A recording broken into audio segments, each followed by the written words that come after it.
I don't like to explain shit about myself.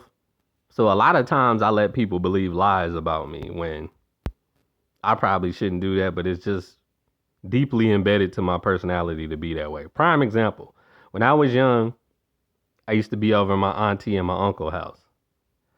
And as perverted as I am, I had never shown them none of the perverted shit that I do. So they son, I'm in the room with they son, and I'm like, why the fuck they got their blinds closed like that? Like, cause it still was like they don't usually do that. And he like, oh, they're in there having sex.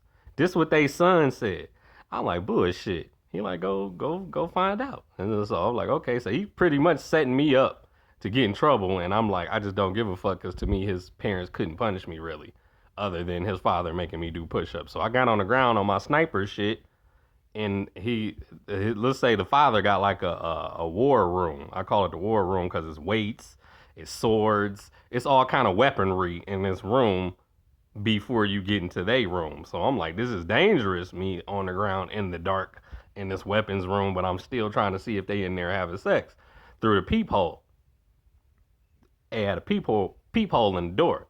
And so my cousin, she like, you gonna get in trouble. I'm gonna tell on you. I'm like, man, get the fuck out of here. And of course, she told on me the first thing in the morning, where it was just like, but the parents never knew that it was their son that alerted me that they was having sex. Like he's the one he's the real pervert. And now, fast forward to the future, he has kids or a kid, and I don't have no kids. So it's just like I let them believe that lie first thing in the morning. They wake me up like you gotta go home and all of this shit. I went home like half sleep, like pretty much sleepwalking down the block, and I didn't stay far, so it didn't really matter. But after that, it was like, well, he can't spend a night over here, and then they started favoring my sister and shit. Like, oh, she can stay over here, but he can't. I don't give a fuck, cause just like everybody else, y'all don't even know the truth about your own fucking kids. You don't know the truth. People love fucking lies. They love living the lie. They love believing the lies. And if you somebody like me that tells the truth, you get shunned for it. You get outcasted. You get exiled. You get banished. They don't want to fuck with you.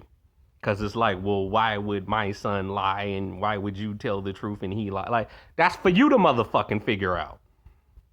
So I didn't even give a fuck that they didn't let me spend the night over there no more. And now, of course, my sister calls them her cousins and try to act like they real family when they never have been.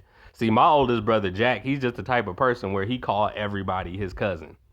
So when I was young, like I'm talking like 8 years old, I'd be every time I get in the whip with Jack, he'd be like, "Oh, these are your cousins," and it'd be a bunch of little niggas like, "Hey, cuz," and of course they would just accept anything my brother Jack says because Jack scares people. He's intimidating to most people, so they go roll with whatever he's saying. I would roll with it too, like, okay, these are my cousins for the time being, I guess. But it's just I got so used to him doing that, where it's like it's obvious these people ain't your real cousins. And on top of the fact that me and Jack don't have the same father, so I can actually prove how the people are not my real cousins that he say are our cousins if I wanted to. But I don't care. My sister can have as many fucking fake relatives as she wants to, and you go ahead and embrace them. But just know there are also people that believe lies and shit. But I'm sure that's right up her alley.